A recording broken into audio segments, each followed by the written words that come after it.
السلام عليكم ورحمة الله وبركاته.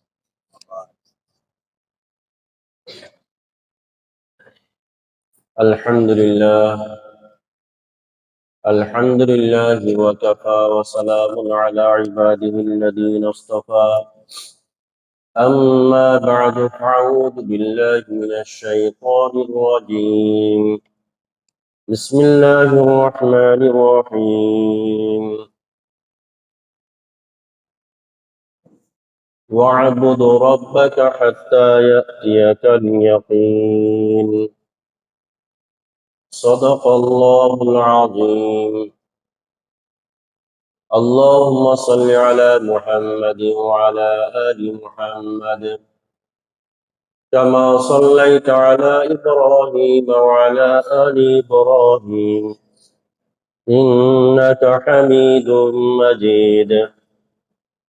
اللهم بارك على محمد وعلى آل محمد كما باركت على إبراهيم وعلى آل إبراهيم إنك حميد مجيد.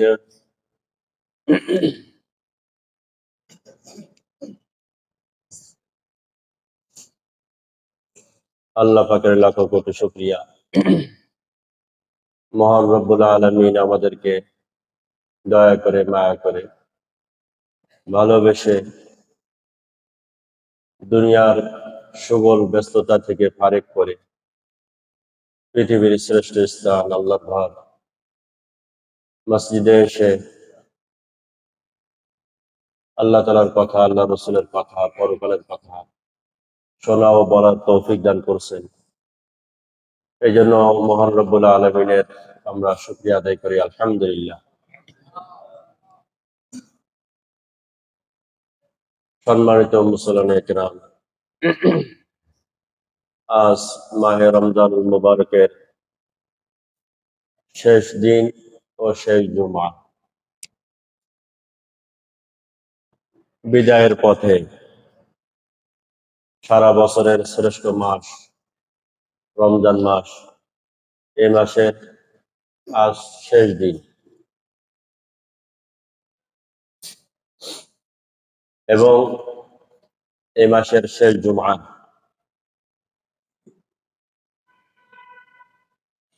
এই জুমাটাকে আমাদের দেশ সহ আরো কিছু দেশে, সারা বিশ্বে না, কিছু দেশে এই জুমাটাকে জুমাতুল বেদা বলে প্রসিদ্ধ আছে। এই জুমাটাকে জুমাতুল বেদা বলে। ইন্ডিয়াতেও আছে, প্রসিদ্ধ। পাকিস্তানেও বলে,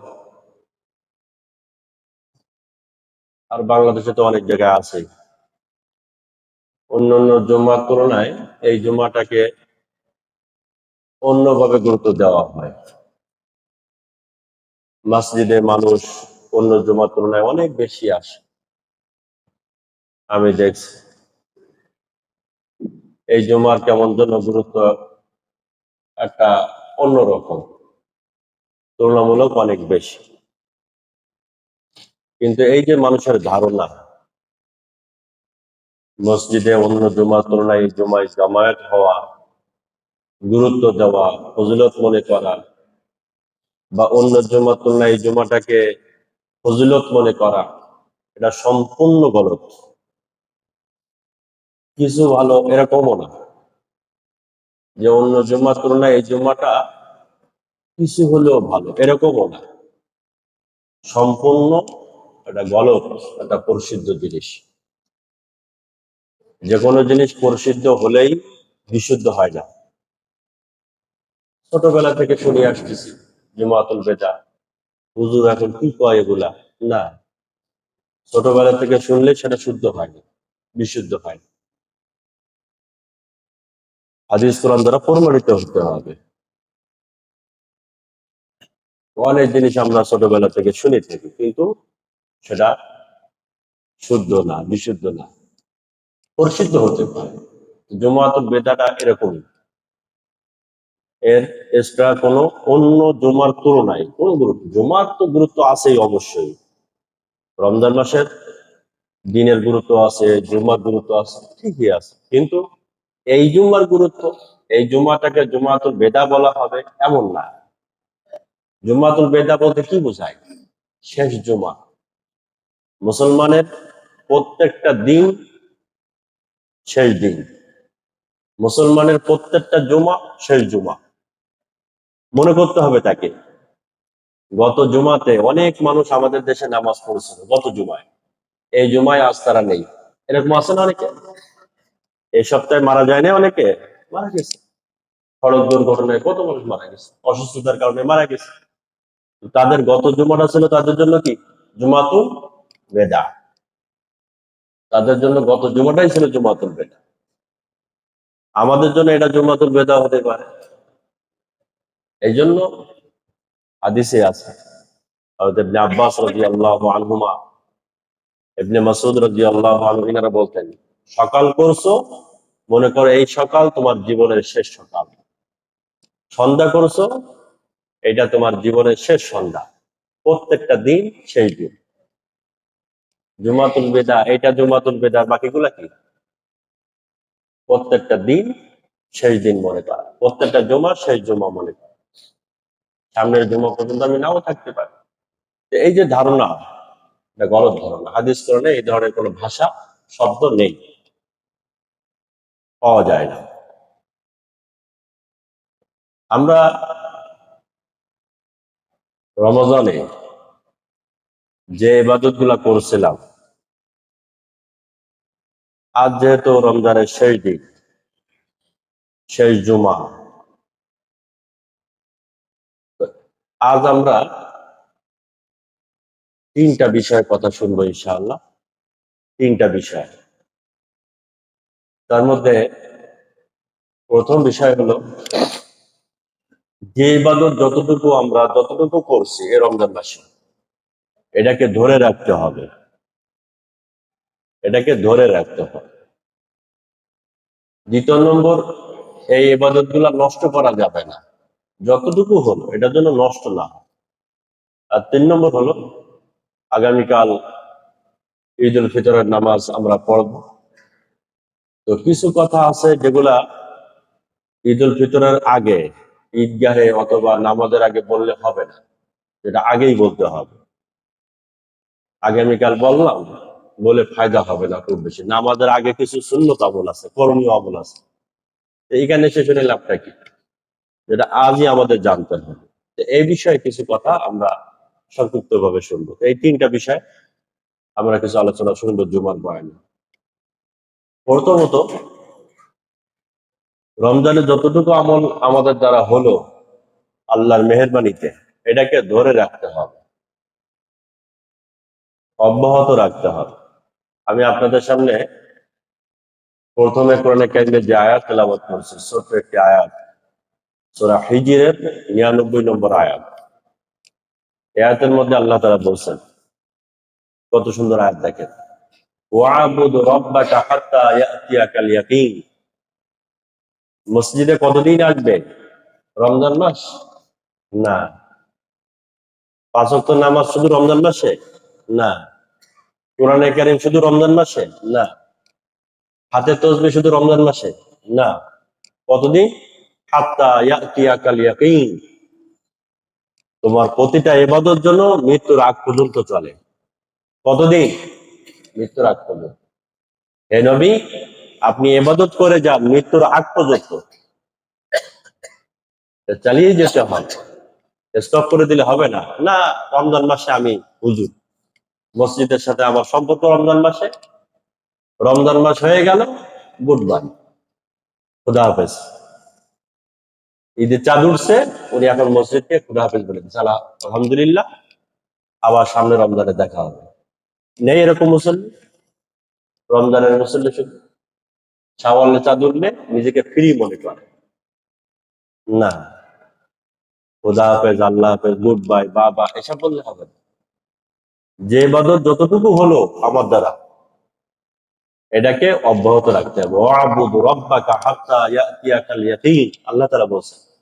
ইবাদতকে চালিয়ে যান, অব্যাহত রাখেন, বন্ধ করে দিয়েন। সূরা মারিয়াম 16 নম্বর পারা, সূরা মারিয়ামের 32 নম্বর আয়াত। হযরত ঈসা আলাইহিস সালাম বলতেছেন, দেখেন কত সুন্দর আয়াত। ঈসা আলাইহিস সালাম বলতেছেন, ওনার জাতিকে বলতেছেন, ওয়া আওসানি বিস-সালাতি ওয়াজ-যাকাতি মা দুমতু হাইয়্যা। কি অর্থ? আল্লাহ তাআলা আমাকে নির্দেশ দিয়েছেন, ঈসা আলাইহিস সালাম বলতেছেন, আওসানি, আল্লাহ আমাকে নির্দেশ দিয়েছেন, বিস-সালাতি, নামাজ পড়ার জন্য, ওয়াজ-যাকাতি, যাকাত দেওয়ার জন্য। কতদিন? মা দুমতু হাইয়্যা, যতদিন আমি জীবিত থাকব, মৃত্যুর আগ পর্যন্ত আল্লাহ তাআলা আমাকে নির্দেশ দিয়েছেন, আমি নামাজ পড়বো, যাকাত দিব, দান সৎকার করবো। যাকাত বলতে শুধু ওই যাকাত না যেটা আমরা বুঝি, দান সৎকার, খরচ, এটা আমি মৃত্যুর আগ পর্যন্ত চালিয়ে যাব। নামাজ মৃত্যুর আগ পর্যন্ত, শুধু রমজান মাসে না। রমজান মাসে এই তো আমি তো জানি না পিছনে কি অবস্থা হয়েছিল। রমজান মাসে তো অনেক মসজিদে সুবহানাল্লাহ জায়গা দিয়ে পারে না, আর অন্য মাসে মসজিদে খালি, মসজিদ খালি। না, এটা নিয়ম না, এটা নিয়ম না। এবাদত প্রত্যেক মাসে, সারা বছর ইবাদত। আল্লাহ তাআলা এটাই বলছেন, আমি কোরআনের আয়াত থেকে বলতেছি। নবীরা একথা বলতেন, আল্লাহ এটা নির্দেশ দিয়েছেন। এবাদত এক মাসের জন্য না, সীমিত সময়ের জন্য না, মৃত্যুর আগ পর্যন্ত ইবাদত। মৃত্যু হয়ে গেল, মৌত চলে আসলো, এবার আপনি ফ্রি, এবার আপনি আরাম করেন। এর আগ পর্যন্ত কোনো আরাম নেই। লাকাদ খালাকনাল ইনসানা ফি কাবাদ, আল্লাহ মানুষকে সৃষ্টি করছেন কষ্টের মধ্যে দিয়ে। তার মানে কি, সে মৃত্যুর আগ পর্যন্ত তাকে কষ্ট করতে হবে, হাল ছেড়ে দিলে হবে না। আমরা এখন নদীর মধ্যে সাঁতার কাটছি, খুব বুঝবেন, পুকুরে সাঁতার কাটতেছি। যে সাঁতার কাটে তার কোনো বিশ্রাম আছে নাকি? কি বলেন? এপার থেকে ওপারে যাচ্ছে, এখন মধ্যখানে ক্লান্ত হয়ে গেছে, এখন বিশ্রাম, যে আমি আর পারতেছি না, একটু বিশ্রাম নেই। ঘুমানোর কোনো সুযোগ আছে নাকি পুকুরের মধ্যখানে? না। তো আমার সাবালক হওয়ার পর থেকে মৃত্যুর আগ পর্যন্ত বিশ্রামের কোনো সুযোগ নেই, আরামের কোনো সুযোগ নেই। আরাম কখন? যখন ওপারে চলে যাবে তখন। এর আগ পর্যন্ত কোনো আরাম নেই। আরাম করলে বিপদ। আল্লাহ তাআলা এটাই বলছে। আমাদের নবীজি সাল্লাল্লাহু আলাইহি ওয়াসাল্লামের দাড়ি পেকে গিয়েছিল। তুলনামূলক বয়স হিসেবে যে বয়সে দাড়ি পাকার কথা, সে বয়সের আগে দাড়ি পেকে গেছিল 17টার মতো। নবীজির দাড়ি পেকে গেছে 17টার মতো। ইখতিলাফ আছে, কেউ বলছে 22টা, 14টা, এরকম কেউ বলছে না। যা হোক, 20-22টা দাড়ি, এই চুল পেকে গেছে। তো হযরত আবু বকর সিদ্দিক রাদিয়াল্লাহু আনহু উনি বলছেন, ইয়া রাসূলুল্লাহ আরাকা কদ শিবতা, ইয়া রাসূলুল্লাহ আমি দেখতেছি আপনি বুড়া হয়ে গেছেন, বৃদ্ধ হয়ে গেছেন, অল্প বয়সেই আপনাকে বয়স্ক মতো লাগতেছে। তখন নবীজি সাল্লাল্লাহু আলাইহি সাল্লাম বলছিলেন, শাইয়াবাতনি হুদ, সূরা হুদ আমাকে বুড়া বানাই দিছে, সূরা হুদ আমাকে বৃদ্ধ করে দিছে, বুড়া বানাই দিছে সূরা হুদ। তো আবু বকর সিদ্দিক রাদিয়াল্লাহু আনহু বলছেন, কিভাবে সূরা হুদ বুড়া বানালো কিভাবে? তখন নবীজি সাল্লাল্লাহু আলাইহি সাল্লাম সূরা হুদের 112 নম্বর আয়াত তেলাওয়াত করেছিলেন। 112 নম্বর আয়াত। কি সেটা? যে এই আয়াত যখন আমার উপরে নাজিল হয়, তো ওই আয়াতের উপর আমল করার জন্য ওই আয়াত নিয়ে চিন্তা করতে করতে আমি বুড়া হয়ে গেছি। ওই একটা আয়াত নিয়ে চিন্তা করতে করতে আমি বুড়া হয়ে গেছি। সে আয়াতটা কি? সে আয়াতটা হলো ফাস্তাকিম কামা উমরিতা, ফাস্তাকিম কামা উমিরতা ওয়া মান তাবা মা'আক। এই, হে নবী, আমি আল্লাহ তাআলা আপনাকে যা কিছু নির্দেশ দিছি, আপনি এইটার উপরে অটল থাকবেন, অবিচল থাকবেন, বাদ দিবেন না, ছাড়বেন না, বন্ধ করে দিবেন না, এটাকে চালিয়ে যাবেন। দেখেন, যা নির্দেশ দিছি এটার জন্য অব্যাহত থাকে, ফাস্তাকিম, এটার উপর অটল থাকা, অবিচল থাকা। এই আয়াত নিয়ে চিন্তা করতে করতে আমি বুড়া হয়ে গেছি। নবীজি বলতেছে, আপনারা দেখবেন এই আয়াতের তাফসীরের মধ্যে আছে সূরা হুদের 112 নম্বর আয়াত, যে যা কিছু নির্দেশ আসছে আল্লাহর পক্ষ থেকে এটার উপরে অবিচল থাকে। তা আমি এটার উপরে অবিচল থাকতে পারলাম কিনা, পারবো কিনা, এটা নিয়ে চিন্তা, এটা নিয়ে আমার চিন্তা। আমরা তো, আল্লাহ মাফ করুক, আপনারা না, অনেকেই আছেন দেখবেন ঈদের চাঁদ উঠলে অনেকটা ফ্রি মনে করি নিজেদেরকে, চিন্তা মুক্ত হয়ে যায়। না, এরকম কোনো সুযোগ নেই। আজ আমাদের প্রথম কথা হলো এটা, যে ঈদের চাঁদ ওঠা মানে নিজেদেরকে মুক্ত না মনে করা, এটাকে অব্যাহত রাখা, যা করছে যতটুকু করছি আমরা এটাকে অব্যাহত রাখা। আশরাফ আলী থানভী রহমাতুল্লাহ আলাই, আমি সম্ভবত আপনাদেরকে আগে বলছি, 12 মাস সমান ছিল না, ওনার 12 মাসের রুটিন একই ছিল। আমরা রমজান মাসে কি পরিমাণ মসজিদে সময় দিছি বলে? রমজানের বাইরে কই? না, রমজানের বাইরেও সময় দেন। শুধু নামাজের জন্য মসজিদে আসবেন না, শুধু নামাজের জন্য না, এটা নিয়ম না, এটা নিয়ম না, এই নিয়মটা ত্যাগ করতে হবে। ওই তবলিগালারা মসজিদে বসে, তবলিগালারা শুধু মসজিদে কেন বসে? এটা তো সবার দায়িত্ব মসজিদে সময় দেওয়া। মসজিদে চুপচাপ বসে থাকেন, একটু জিকির করেন, এটা সুন্দর একটা পরিবেশ, আমলের পরিবেশ, ফেরেশতাদের পরিবেশ। অন্তর পরিষ্কার হয়, অন্তর নরম হয়, আল্লাহর সাথে সম্পর্ক বাড়তে থাকে, রহমত বর্ষিত হয়, আল্লাহ তাআলা তার গুনাহকে মাফ করে দেন। এটা তবলিগালাদের জায়গা না মসজিদ, এটা প্রতিটা ইমানদারের জায়গা মসজিদ। ইমান মুত্তাকিদের ঘর মসজিদ, হাদিসে আছে মসজিদ হলো মুত্তাকিদের ঘর। প্রতিটা ইমানদার মসজিদের খুঁটি। একজন যে মসজিদের খুঁটি যে হয়, অর্থাৎ সবসময় যে মসজিদে থাকে, হাদিসে আছে এই মুসল্লি যখন অনুপস্থিত থাকে ফেরেশতারা তাকে খোঁজ করে। সুবহানাল্লাহ। ফেরেশতারা তাকে খোঁজ করে, সে গেল কই? এ তো মসজিদের খুঁটি, ইয়াল নেই কেন? সে অসুস্থ হলে ফেরেশতারা তার সেবার জন্য যায়, হাদিসে আছে।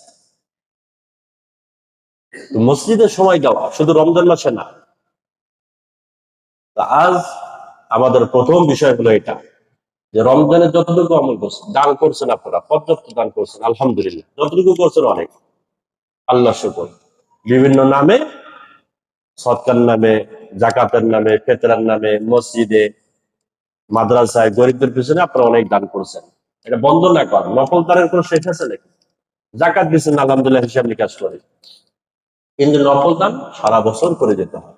যত বেশি দান খয়রাত করা যায়, খরচ করা যায়, আমি গত জুমাতে বলছি, এটা বন্ধ না, একেবারে মুক্ত হস্তে হাতটাকে বড় করা, মনটাকে বড় করা। তো দান সত্ত্বেও আমরা অব্যাহত রাখবো, মসজিদের সময় দিন, কোরআন শরীফ। এই আমার কাছে আসছে কাগজ আছে, শুধু এই বছর আসছে তা না, এই বছর আসছে, এই বছরটা শুধু যদি বলতাম তাহলে আপনারা আমাকে মনে কষ্ট পাইতেন। এই জন্য বলছে আগেও আস, হুজুর দোয়া করে দিয়ে না, আমার আহলি, আমার বাড়িওয়ালি 3 খতম কোরআন শরীফ পড়ছে রমজান মাসে, 2 খতম কোরআন শরীফ পড়ছে রমজান মাসে। আপনি কয় খতম পড়ছেন? আমি অনেক সময় জিজ্ঞাসা করি, নাগালে পাইনি এই লোকগুলা, কাগজ তো অন্য লোক দিয়ে পাঠাই দিলে তার পাওয়া যায় না, কিন্তু নিজে এসে যখন দেয় আমি ধরি, আপনি কয় খতম পড়ছেন? না, আমার সময় হয় নাই। কেন সময় হয় নাই আপনার? আপনার স্ত্রী পড়তে পারলো 2 খতম, আপনি কেন পড়তে পারলেন না? উনি সাংঘাতিক ব্যস্ত, অনেক কাজ। কি কাজ আপনার? বাড়িওয়ালির কাজ নেই, ঘরওয়ালির কাজ নেই, নিজের স্ত্রী যে 2 খতম পড়লো তার কোনো কাজ নেই। সংসারে কি পরিমাণ কাজ একটা মহিলা, একটা মহিলা 2 দিনের জন্য বাপের বাড়ি গেলে তো ঘরটা জিনের বাসা হয়ে যায়। মিথ্যা কথা বললাম নাকি? কি বলেন? মিথ্যা কথা এটা? 2 দিন বাপের বাড়ি গেলে ঘরটা কিসের কি মনে হয়? জিন ভূতের বাসা মতো মনে হয়। ওই যে মশারি একবার টানায় আর খোলে না, স্বামী, বাড়িওয়ালি আসলে তারপর খুলবে। যাবতীয় কাজ তো তারাই করে, এরপরে 2 খতম কমপ্লিট করবো, আর আমি মহা ব্যস্ত। অফিস সপ্তাহে মাত্র 5 দিন, 2 দিন ছুটি, এর মধ্যে ফাঁকে ফাঁকে আবার এ নামে ছুটি, এ নামে ছুটি, এ নামে ছুটি। মহিলাদের মাসে কয়দিন রান্নার ছুটি আছে বলেন? কোনো ছুটি আছে নাকি যে শুক্রবার মহিলাদের রান্না বন্ধ, সবে কদর উপলক্ষে রান্না বন্ধ, সবে বরাত উপলক্ষে যারা অফিস ছুটি, মহিলাদেরও ছুটি, এরকম কিছু আছে? ঈদের দিন ছুটি আছে?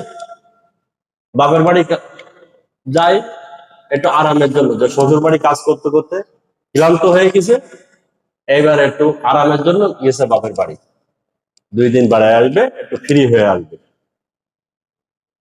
বাপের বাড়ি গেছে, বাপ মহান খুশি, আলহামদুলিল্লাহ, মা তোর হাতের রান্না তো অনেক দিন খাই না, তুই আসছিস, এই 2টা দিন তুই রান্না করবি। তুই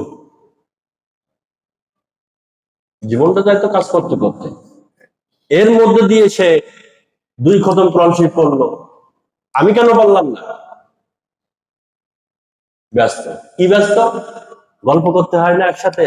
অনেক কথা আছে আমাদের, মাদ্রাসা নিয়ে কথা, মসজিদ নিয়ে কথা, এরপর দল পার্টি আছে, হ্যাঁ, কোন দল কি করলো, ও কারা কারা মারামারি করলো, কোথায় কি হলো না হলো, এত মাথায় চাপ। কোরআন খতম করবো কখন? কোরআন খতম করবো কখন?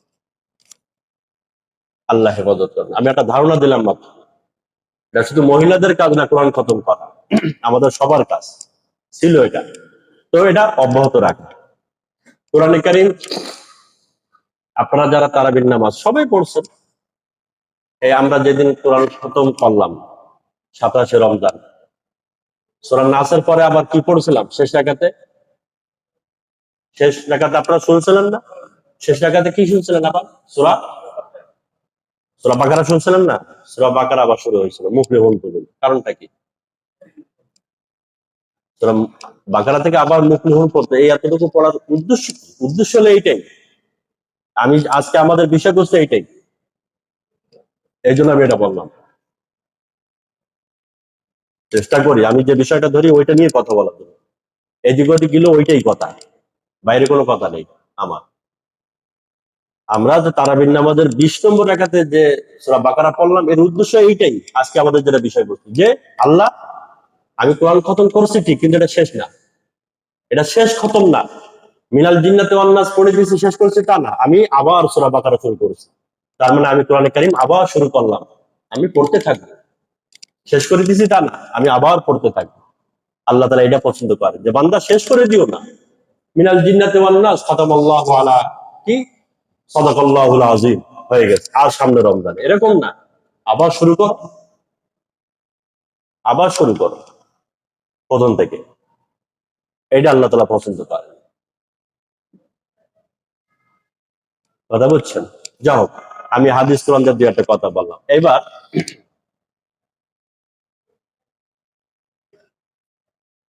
আমাদের সাহাবাদের কথা, বড়দের কথা দুই একটা বলে তারপর আগে বাড়ি। আমরা জানাজার নামাজে একটা দোয়া পড়ি না, জানাজার নামাজে বড়দের যে জানাজা পড়ি আমরা, বয়স্ক পুরুষ, বয়স্ক নারী, আল্লাহুম্মা কুল্লি হাইয়িনা ওয়া মাইয়িতিনা, শেষে আমরা কি পড়ি? আল্লাহুম্মা মান আহইয়াইতাহু মিন্না ফাআহইহি আলাল ইসলাম ওয়া মান তাওয়াফফাইতাহু মিন্না ফাতাওয়াফফাহু আলাল ঈমান। এর অর্থ কি? এর অর্থ হলো, সবাই আপনারা পড়েন না এটা? যারা যায় তো পড়েন। আল্লাহুম্মা মান আহইয়াইতাহু মিন্না ফাআহইহি আলাল ইসলাম। হে আল্লাহ, আমরা যারা জীবিত আছি, আমাদেরকে আপনি ইসলামের উপরে জীবিত রাখেন, আমরা যেন ইসলামের উপরে চলতে পারি, জীবনযাপনটা যেন ইসলামী জীবন যাপন হয় আমাদের যারা জীবিত আছে। আমরা দোয়া করি এটা, ওয়ামান তাওয়াফাইতাহু মিন্না ফাতাওয়াফাহু আলাল ঈমান। আর যারা মারা গেছে, যিনি মারা গেছেন বা যারা মারা যাবে, তাদের মৃত্যুটা যেন ঈমানি মওত হয়, মৃত্যুটা যেন ঈমানি মওত হয়, আর আমাদের জীবনটা যেন ইসলামী জীবন হয়। এটা হলো দোয়ার অর্থ। এই দোয়া থেকে কি শিক্ষা? এই দোয়া থেকে শিক্ষা হলো, আমরা প্রত্যেকে এটা চাই, কামনা করি, দোয়া করি আল্লাহর কাছে, আল্লাহ আমাদের প্রত্যেকের ইমানটা যেন ইমানি মওত হয়। দোয়া করেন না আপনারা? আমরা তো দোয়া করি, আমিও দোয়া করি জুম্মার পরে, আল্লাহ ইমানি মওত দান করেন, মৃত্যুর সময় যেন ইমান নসিব হয়, কলেমা নসিব হয়, ইমানটা নিয়ে যেন কবরে যেতে পারি। দোয়া করি না আমরা? দোয়া করি, ইমানি মওতের জন্য সবাই দোয়া করি। এই দোয়া থেকে কি শিক্ষা? এই দোয়া থেকে শিক্ষা হলো এটা, যে নবীজি সাল্লাল্লাহু আলাইহি সাল্লাম এর নবীজি শিখানো দোয়া এটা। তো নবীজি সাল্লাল্লাহু আলাইহি সাল্লাম এই দোয়া থেকে আমাদের এই শিক্ষা দিচ্ছেন যে দেখো, প্রথমে হলো আল্লাহুম্মা মান আহইয়াইতাহু মিন্না ফাআহইহি আলাল ইসলাম, প্রথমে হলো ইসলামী জিন্দেগি। ওয়া মান তাওয়াফাইতাহু মিন্না ফাতাওয়াফাহু আলাল ঈমান, ঈমানি মোড়টা পরে। এখানে সিরিয়াল হলো আগে আহইহি আলাল ইসলাম, দ্বিতীয় নম্বর সিরিয়াল হলো ওমান তাওয়াফাইতাহু মিন্না ফাতাওয়াফাহু আলাল ঈমান, এটা দ্বিতীয় নম্বর সিরিয়াল। তার মানে অর্থ হলো কি, যে তোমার জীবনটা যদি ইসলামী জীবন হয়, তোমার মৃত্যুটা হবে ইমানি মওত। বুঝছেন? আমরা যে ইমানি মওতের জন্য আল্লাহর কাছে দোয়া করি, এটা কবুল হবে কখন, সম্ভব হবে কখন? যদি আমার জীবনটা ইসলামী জীবন হয়। কথা বুঝতে পারছেন আপনারা? হ্যাঁ, জীবনটা যদি ইসলামী জীবন হয়, মওত হবে ইমানি মওত।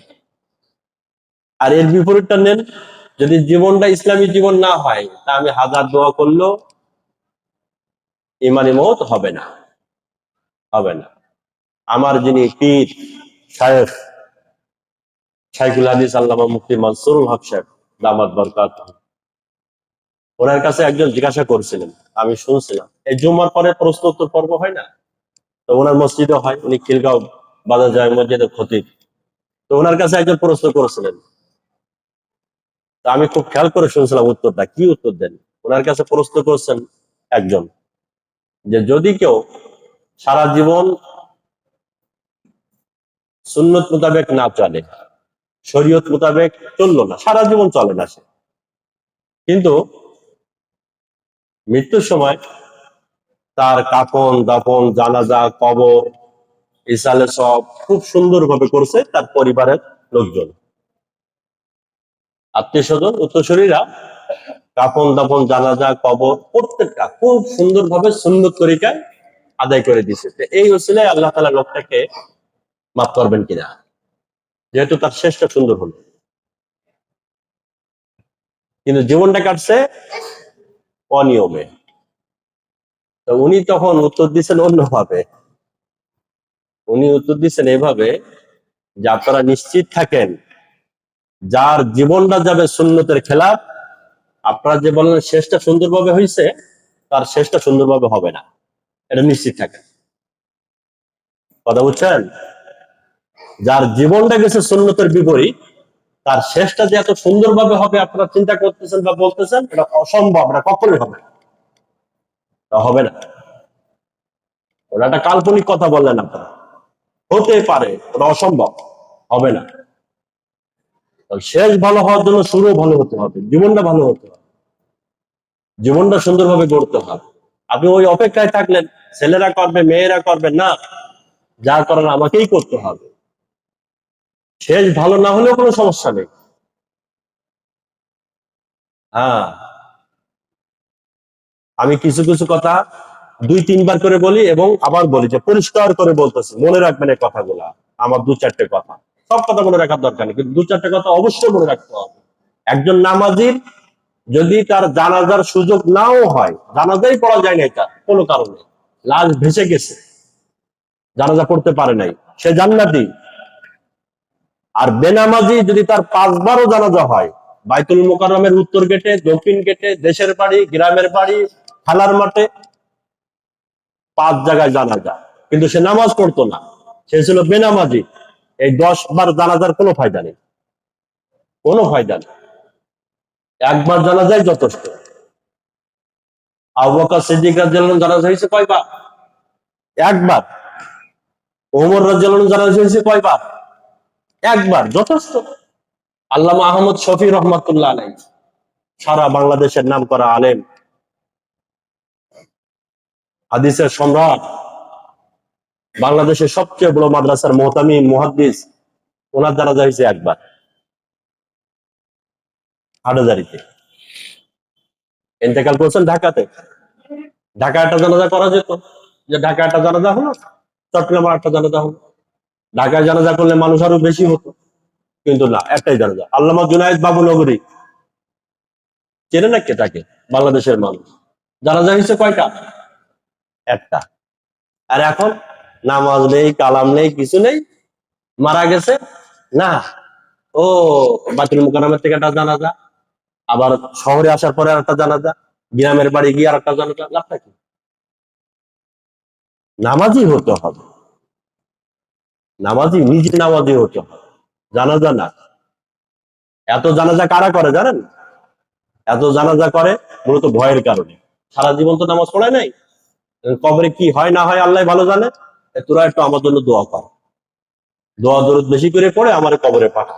আর যারা নামাজি হয় তাদের কোনো চিন্তা নেই যে না, এত জানাজার দরকার নেই, আলহামদুলিল্লাহ আমি আমার কবরের সম্বল নিয়ে আমি কবরে যাচ্ছি, এত চিন্তা করার কিছু নেই, ভয়ের কিছু নেই।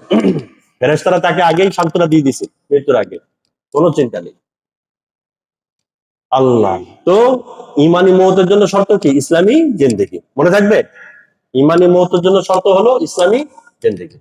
একটা কথা বললাম, আর একটা কথা বলি, কোন আমল কবুল হলো, এই তবলিগরা বলে এই কথাটা, আমি শুনছি। নামাজের পরে এরা আবার বসে যে বিভিন্ন মোজাকারার জন্য। তাহলে একটা আমল যে কবুল হলো, এর দলিল হলো পরে আর একটা আমল করার তৌফিক হলো। একটা আমলের পরে যদি আপনি আর একটা আমল করতে পারেন, এর দলিল হলো আল্লাহ তাআলা আগেরটা কবুল করছেন। কথা বুঝছেন? আপনি যে একটা আমলের পরে আর একটা আমল করতে পারলেন, তার মানে আগেরটা আল্লাহ কি করছেন? গ্রহণ করছেন। বলেন এটা? হ্যাঁ, একটা আমলের পরে আর একটা আমল করার সুযোগ পাওয়া মানে আগেরটাকে আল্লাহ গ্রহণ করেছেন, এটা প্রমাণ, দলিল। জুম্মার নামাজ যদি আল্লাহ গ্রহণ করে থাকেন, সে আসরের নামাজে আসবে, সুবহানাল্লাহ বলেন। জুম্মার নামাজে আসলো, আসরের নামাজে আসলো না, মনে করতে হবে তার জুম্মাটা আল্লাহ গ্রহণ করে নাই, জুম্মাটা আল্লাহ গ্রহণ করে নাই। ঘড়ি দেখে ঠিক 1:40 ইমাম সাহেব এই টাইমেই দাঁড়ায়, দৌড় মারতে মারতে এসে আল্লাহ আকবার বলে 2 রাকাত নামাজ পড়ে দৌড় মারলো, আলহামদুলিল্লাহ আমি নামাজ পড়ছি। অত সহজ নাকি? অত সহজ? আসরে নাই। আল্লাহ যদি ওই জুম্মাটা কবুল করতেন তো আপনাকে আসরে পাওয়া যেত। জুম্মার আগে নামাজ নেই, সুন্নতে মুআক্কাদা পড়তেই হবে, না পড়লে গুনাহগার হবে। জুম্মার পরে নামাজ নেই, সুন্নতে মুআক্কাদা, গায়রে মুআক্কাদা না, এই আসরের নামাজ না। আসরের আগে 4 রাকাত, ওটা হলো গায়রে মুআক্কাদা, না পড়লেও সারে। ঈশার আগে 4 রাকাত, না পড়লেও সারে, গায়রে মুআক্কাদা। কিন্তু জুমার আগে পরে ওটা মুআক্কাদা, পড়তেই হবে, না পড়লে গুনাহগার হবে। যারা নামাজ পড়ে জোর মারে 2 রাকাত নামাজের পরে চলে যান, কি হবে? হয়ে গেল 2 রাকাত নামাজ, তাও দৌড় মারতে মারতে এসে। না, এইটাই যে আমার নামাজটা যদি আল্লাহ কবুল করেন, পরের নামাজের আল্লাহ তৌফিক দিবেন। তো রমজানের ইবাদত যদি কবুল হয়, এই ইবাদত যদি আল্লাহ কবুল করে থাকেন, তাহলে ইনশাআল্লাহ রমজানের পরে আল্লাহ তাআলা ইবাদত করার আমাকে তৌফিক দান করবেন। আমি রমজানের পরেও ইবাদত করতে পারতেছি, এর দলিল হলো আল্লাহ তাআলা রমজানের ইবাদতটা আল্লাহ কি করছেন? কবুল করছেন। কথা বুঝে আসছে? হ্যাঁ। তাহলে ইবাদতটাকে অব্যাহত রাখা, চালু রাখা, অটল থাকা, অবিচল থাকা, এই ইবাদত বাদ না দেওয়া। পরীক্ষা আসে, পরীক্ষা আসবে, দেখবেন যারা দোকানদার ভাইরা যারা আছে, দোকানদার ভাইরা আমার সচক্ষে দেখা, কাস্টমার নেই, কাস্টমার নেই, বসে আছে, ঠিক যে আজানের সময় হলো, নামাজের 10 মিনিট বাকি, ভরে গেছে কাস্টমার। হয় না অনেক সময় এরকম? এটা পরীক্ষা, এটা পরীক্ষা। আপনি নামাজটাকে গুরুত্ব দেন কিনা, আল্লাহর পক্ষ থেকে একটা পরীক্ষা চলে আসে। ব্যবসাটাকে গুরুত্ব দিচ্ছেন, টাকাটাকে গুরুত্ব দিচ্ছেন, না নামাজকে গুরুত্ব দিবেন, এটা আল্লাহর পক্ষ থেকে একটা পরীক্ষা। হাসরের ময়দানে মানুষ জাহান্নামে যাবে, হাদিসে আছে, এই কোরআন কারীমের মধ্যে আছে, সূরা মুদ্দাসসির 29 নম্বর পারা, সূরা মুদ্দাসসিরের 42 নম্বর আয়াত, 42 নম্বর আয়াত, 42, 43, 44, 45, এই 4টা আয়াত। মানুষ যখন জাহান্নামে যাবে, তো জান্নাতীরা তাকে বলবে, ফেরেশতারাও তাকে বলবে, কি বলবে? মা সালাকাকুম ফি সাকার, কি বাবা জাহান্নামে যাচ্ছ কেন? এই জাহান্নামীদেরকে জিজ্ঞাসা করবে, জাহান্নামে যাচ্ছ কেন, সমস্যা কি? তো জাহান্নামীরা তখন বলবে হাসরের ময়দানে, সূরা মুদ্দাসসিরের আয়াত এটা, 42 নম্বর আয়াত, মা সালাকাকুম ফি সাকার, জাহান্নামে যাওয়ার কারণ কি? তখন তারা বলবে লাম নাকু মিনাল মুসাল্লিন ওয়া লাম নাকু নুতঈমুল মিসকিন ওয়া কুননা নাখুযু মাআল খায়িদিন ওয়া কুননা নুকাজ্জিবু বিয়াউমিদ্দিন। এই এই কয়েকটা কথা তারা বলবে জাহান্নামে যাওয়ার সময়। যে প্রথম কথা বলবে লাম নাকু মিনাল মুসাল্লিন, আমরা নামাজ পড়তাম না।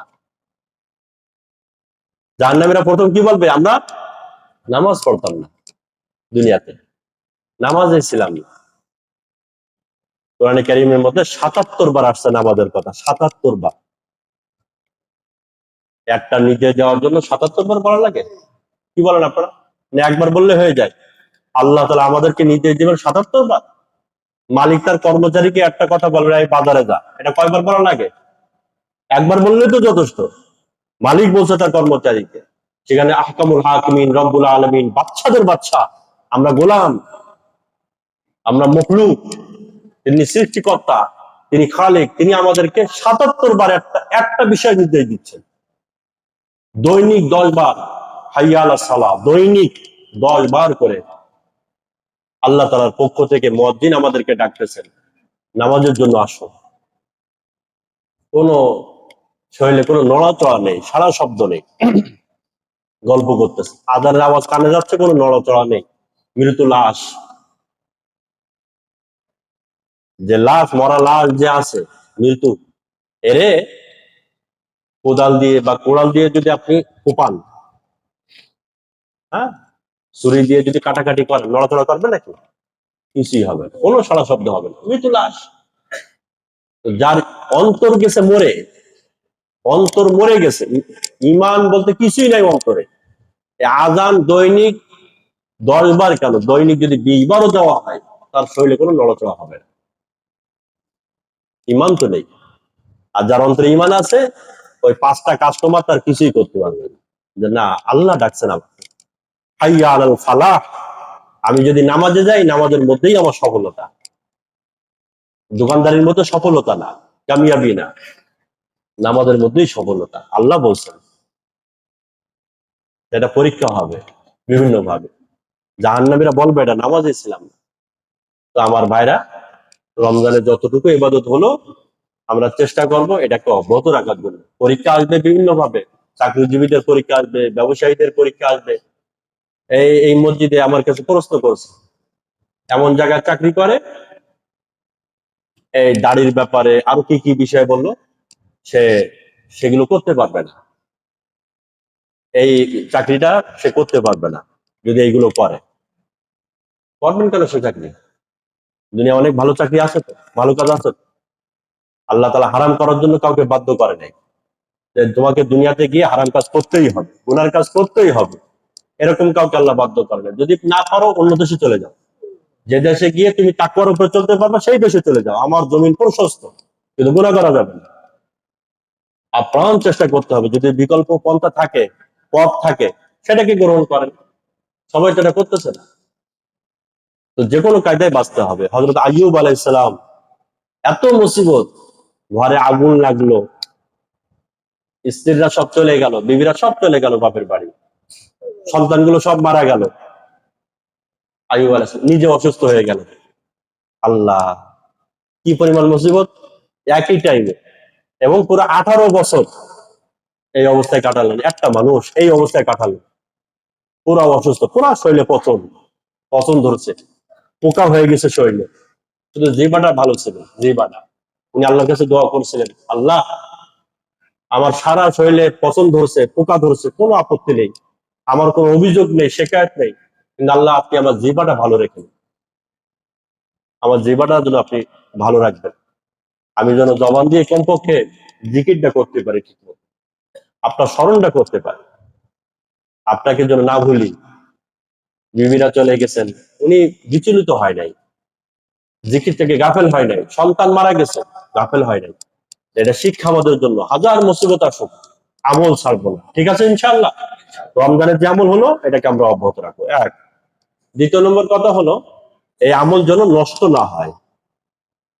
ঈদের চাঁদ উঠছে, আমরা অনেক সময় বেখেয়াল হয়ে যায়। শয়তান কিন্তু আমাদের প্রত্যেকের পিছনে লাগানো আছে।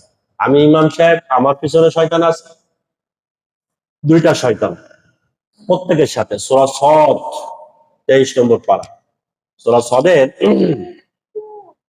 আপনার 82 নম্বর আয়াত, 82 নম্বর আয়াত। শয়তান এ কথা বলছে, ফাবিইজ্জাতিকা লাউগবিয়ান্নাহুম আজমাইন। আল্লাহ আপনার ইজ্জতের কসম, যে আল্লাহর নাম দিয়ে কসম করতেছে, আপনার ইজ্জতের কসম, এই আপনার যত বান্দারা ইবাদত করতেছে, আপনি আমি শয়তান এদের ইবাদতকে নষ্ট করেই ছাড়বো, এদেরকে গোমরাহ করেই ছাড়বো। লাউগবিয়ান্না দুইবার তাকিদ, অবশ্যই অবশ্যই এদেরকে আমি পথভ্রষ্ট করেই ছাড়বো। কে বলতেছে? শয়তান। কোরআনে কারীমের মধ্যে আছে, সূরা সদের 82 নম্বর আয়াত। এবং আল্লাহর নামে কসম করে বলছে, ফাবিইজ্জাতিকা, আপনার ইজ্জতের কসম। তাহলে কি মনে হয়, এই আপনারা যারা ইবাদত করলেন, যাকাত দিলেন, ফিতরা দিলেন, মসজিদে দান সদকা করলেন, ইতিকাফে বসছি অনেক ভাইরা, রোজা রাখছি, তারাবি পড়ছি, হ্যাঁ খতম তারাবি আমরা যারা পড়ালাম, তা আমরা কি শয়তান থেকে বাঁচতে পারবো? নিশ্চয়তা দেওয়া যাবে? আমাদের সাথে তো শয়তান আছে। এই জন্য কোনোভাবেই যেন ইবাদতটা নষ্ট না হয়, রমজানের ইবাদতটা। আর এই ইবাদতটা নষ্ট হবে ওই ঈদের দিনই নষ্ট হওয়ার চান্স বেশি। খুব সাবধান থাকতে হবে। আমি আপনাদের একজন ইমাম খতিব হিসাবে নিজের দায়িত্ববোধ থেকে, দায়িত্বের জায়গা থেকে আমি আপনাদেরকে সাবধান করতেছি, বলে দিচ্ছি, এই ঈদের দিনই পুরো রমজানের 30 দিনের ইবাদত নষ্ট করার জন্য 30 দিন লাগবে না। আপনারা হয়তো বলতে পারেন, না যা কামাই করছি এ তো খরচ করতে লম্বা সময় লাগবে। লম্বা সময় লাগবে না। 30 দিনের ইবাদত নষ্ট করতে 30 দিন লাগবে? কি বলেন? না। আমার মাথার চুল উঠছে 4 মাস ধরে, মাথা থেকে নামাতে কয় মাস লাগবে? কি বলেন? 4 মাস লাগবে না 4 মিনিট লাগবে?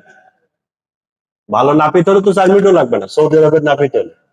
এই শয়তান তো ভালো নাপিত, পুরা 1 মাসের ইবাদত নষ্ট করতে শয়তানের 2 মিনিট লাগবে।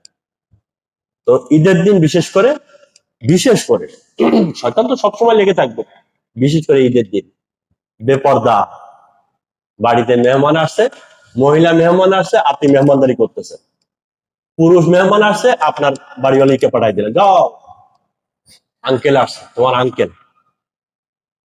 হ্যাঁ আমার দোস্ত, খুব ক্লোজ দোস্ত, যান, মেয়েকে পাঠাই দিল, স্ত্রীকে পাঠাই দিল। মেহমানদারি তো সুন্নাত, নিঃসন্দেহ মেহমানদারি করবেন। আগামীকাল মেহমানদারি অবশ্যই করতে হবে, এটা তো ঈদ। কিন্তু এইভাবে হারাম কাজ করে না, গুনার কাজ, গুনার কাজ এটা তো কবিরা গুনাহ, বেপর্দা, আর ওটা সুন্নাত। কবিরা গুনাহ করে সুন্নত না, কথা বুঝছেন? তো একটু সাবধান থাকবো। কথাটা একটু শক্ত হয়ে গেল, আমি আপনাদের কাছে মাপ চেয়ে নিচ্ছি, কেউ মনে কষ্ট করে থাকলে মাফ করে দিবেন, কিন্তু এটা আমাদের সতর্ক থাকতে হবে। আমরা এই বিষয়ে অনেকটা উদাসীন, ইবাদত নষ্ট হয়ে যায়। গুনার কাজ না এটা, বেপর্দা। পুরুষ মেহমান আসলে আপনি মেহমানদারি করেন, মহিলা মেহমান আসলে মহিলাদেরকে পাঠাই দেন, তারা মেহমানদারি, আলাদা ঘর থাকবে, সেখানে মেহমানদারি হবে, এই বিষয়। এরপরে আজকে থেকে এখন এবার কি কি সিরিয়াল আসতেছে টেলিভিশনে, কি কি ঈদ উপলক্ষে কি কি সম্প্রচার হবে, হাউস খবর আজকে নিয়ে নিচ্ছে। ঈদের চাঁদ ওঠার পরে এবার কালকে দুপুরে কি হবে, মাগরিবের পরে কি হবে, সন্ধ্যার পরে, এরপরের দিন কি হবে, বড় সেই এ নিয়ে সামনে বসে আছে, দেখতেছে জামাতবদ্ধ হয়ে। তারপরে রমজানে কি শিখলাম আর কি করলাম, আর ঈদের দিনে সব একটু সতর্ক থাকা। অপচয়, এই যে আমরা বাজি, আপনারা কেনেন না আমার ধারণা, আলহামদুলিল্লাহ আপনারা, কিন্তু যারা বাজি ফুটায় বিভিন্ন বাজি, এই যে একটা বাজির তো দাম আছে, 10 টাকা হলেও দাম আছে না, এরকম কত দাম, 50 টাকা 100 টাকা হলেও দাম আছে। এই যে বাজিটা ফুটালো, লাভ কি হলো? এই টাকাটা হিসাব দেওয়া লাগবে না? এটা কি প্রয়োজন ছিল, জরুরত ছিল? হাসরের ময়দানে দুইটা হিসাব হবে, কোথা থেকে মাল কামাই করছো, কোথায় খরচ করছো। কথা বুঝছেন? কয়টা প্রশ্ন? ওই যে মোট 5টা প্রশ্ন আছে না, 5টা প্রশ্নের হিসাব না দেওয়া পর্যন্ত তার কদম উঠাতে পারবে না। তার মধ্যে একটা এই মাল কোথা থেকে কামাই করছো এটা একটা হিসাব, আবার কোথায় ব্যয় করছো এটা আলাদা হিসাব। আপনি কামাই করছেন হালাল, আলহামদুলিল্লাহ, হুজুর আলহামদুলিল্লাহ আমার পেশা ভালো, আমি যা কামাই করি এটা একদম শতভাগ হালাল, ঠিক আছে। খরচ করেন কোথায়? আপনি শতভাগ হালাল, ঠিক আছে, কিন্তু আপনার খরচটা হচ্ছে তো হারাম হারাম জায়গায়, অপচয় হচ্ছে। এটা এটা হারাম না, কিন্তু অপচয়। অপচয় ইসলামে জায়েজ আছে? ইসলামে তো অপচয় জায়েজ নেই। এই 50 টাকা একটা গরিবে দিলে তার উপকার হতো না? কত গরিব মানুষ আছে আপনার ধারে পাশে, আল্লাহু আকবার, বাংলাদেশের মানুষ, তাদের চেহারা দেখলে চোখে পানি চলে আসে। বাংলাদেশে অনেক মানুষ আছে এখনো পর্যন্ত রাস্তাঘাটে, ঘর বাড়ি নেই, কিছু নেই, এদের একটা কাপড় কিনে দেন, একটা বিরিয়ানির প্যাকেট হাতে ধরে দেন, সারা বছর কয়দিন খায় তারা? না, ওগুলা নজরে পড়ায়, বাজি কিনতে হবে, নতুবা ঈদ হবে কেমনে? ঈদের জন্য কি বাজি শর্ত নাকি? আমরা ঈদ করি না? তো এই বিষয়ে একটু সতর্ক থাকা, এবাদত জন্য কোনোভাবে নষ্ট না হয় বিভিন্ন ভাবে, আরাম কাজে, গুনাহের, আমি তো দুই একটা উদাহরণ দিলাম মাত্র, আরো অনেক গুনাহ আছে। তো এই সমস্ত গুনার কাজ থেকে আমরা বিরত থাকবো, আল্লাহ তাআলা তৌফিক দান করেন। শেষ কথা, 3 নম্বর কথা, শেষ কথা, যেটা জরুরি মনে করতেছি, যেটা ঈদগাহে বললে হবে না, আগামীকাল তো এখানে ইনশাআল্লাহ এই মসজিদে ঈদ উল ফিতরের নামাজ হবে ইনশাআল্লাহ, সকাল 8টা না, একটা জমাতে হবে। মসজিদ কর্তৃপক্ষ ওনারা সিদ্ধান্ত নিয়েছেন, মসজিদ কমিটির পক্ষ থেকে এটা সিদ্ধান্ত, এই মসজিদে ঈদ উল ফিতরের একটা জামাত হবে এবং সকাল 8টায় হবে ইনশাআল্লাহ। আপনাদের সবাইকে আমি মসজিদের পক্ষ থেকে দাওয়াত দিচ্ছি, আমরা সবাই 8টার আগে আগে আমরা মসজিদে চলে আসবো, এখানে আমরা জামাতবদ্ধ হয়ে পবিত্র ঈদ উল ফিতরের নামাজ একসাথে আদায় করবো ইনশাআল্লাহ। তো ঈদ উল ফিতরের আগে আমাদের কিছু করণীয় দায়িত্ব আছে, তার মধ্যে 13টা সুন্নত আছে। ঈদ উল ফিতরের সুন্নত কয়টা? 13টা। আমি শুধু ওই সুন্নত গুলো বলে শেষ করে দিচ্ছি, সময় কম, ব্যাখ্যা না, যেগুলো আমাদের আগেই শোনা জরুরি, আগামীকাল শুনে ফায়দা নেই খুব একটা, যেটা আমাদের আগেই করতে হবে। তার মধ্যে প্রথমত যেটা, আজকে রাতে ইবাদত করা, ঈদুল ফিতর এবং ঈদুল আজহার এই 2 রাতে ইবাদত করা। যারা আপনারা ইতিকাফে বসছেন, একবার চাঁদ ওঠার সাথে সাথে না গিয়ে ঈশার পরে কিছু ইবাদত করে যেতে পারেন, বা বাড়িতে গিয়ে আবার এসে ঈশার পরে কিছু ইবাদত করে তারপর চলে গেলেন। তো আজকে রাতে কিছু ইবাদত করা। আগামীকাল 13টা সুন্নত আছে। কয়টা সুন্নত? 13টা সুন্নত সকালে। তার মধ্যে 1 নম্বর হলো অন্য দিনের তুলনায় আগামীকাল একটু সকাল সকাল ওঠা, অন্য দিনের তুলনায় একটু সকাল সকাল ওঠা, 1। 2 নম্বর হলো মেসওয়াক করা, কি করা? মেসওয়াক করা। 3 নম্বর হলো গোসল করা। 4 নম্বর হলো শরীয়ত সম্মত সাজগোজ করা, এটা ইসলামের নিষেধ না, কিন্তু সেটা শরীয়ত সম্মত হতে হবে। 5 নম্বর হলো উত্তম কাপড় পরিধান করা, আপনার কাপড়ের মধ্যে 10টা কাপড় আছে, তার মধ্যে যেটা সবচেয়ে ভালো সেটা পরিধান করা। 6 নম্বর দ্রুত ঈদগাহে যাওয়া, দ্রুত এখন নামাজের টাইমে একটু আগে আসা। 7 নম্বর সদকায়ে ফিতির আদায় করে ঈদগাহে যাওয়া, সদকায়ে ফিতির যদি আদায় না হয়ে থাকে সেটা আদায় করে। 8 নম্বর কিছু মিষ্টি দ্রব্য খেয়ে ঈদগাহে যাওয়া, রোজারিতে কিছু মিষ্টি দ্রব্য, খেজুর খাইলেন, বাড়িতে যদি কিছু মিষ্টি দ্রব্য রান্না হয়ে যায় খাইলেন, অথবা খেজুর খাইলেন, গেলেন, 8টা গেল। 9 নম্বর এক রাস্তা দিয়ে যাওয়া, অন্য রাস্তা দিয়ে আসা, এটা 9 নম্বর। 10 নম্বর আতর ব্যবহার করা, আতর ব্যবহার করা। 11 নম্বর তকবীরে তাশরিক পড়তে পড়তে যাওয়া, তাকবীরে তাশরিক পড়তে পড়তে যাওয়া। বাকি ঈদ উল ফিতরে আস্তে আস্তে পড়া, ঈদ উল ফিতরে আস্তে আস্তে পড়বে, আর ঈদ উল আজহাতে জোরে জোরে পড়বে। এরপরে 12 নম্বর, 12 নম্বর আপনার সামনে, সামনে যে জায়গা সেই জায়গায় বসা, মানে যত দ্রুত সম্ভব হয়, মানে যেখানে আপনি জায়গা পাবেন ওই জায়গায় বসা, ওই যে মানুষের ঘাড়, এটা এগারো না করা। আর 13 নম্বর হলো 2 খুতবা মনোযোগ সহকারে শোনা, 2 খুতবা মনোযোগ সহকারে শোনা।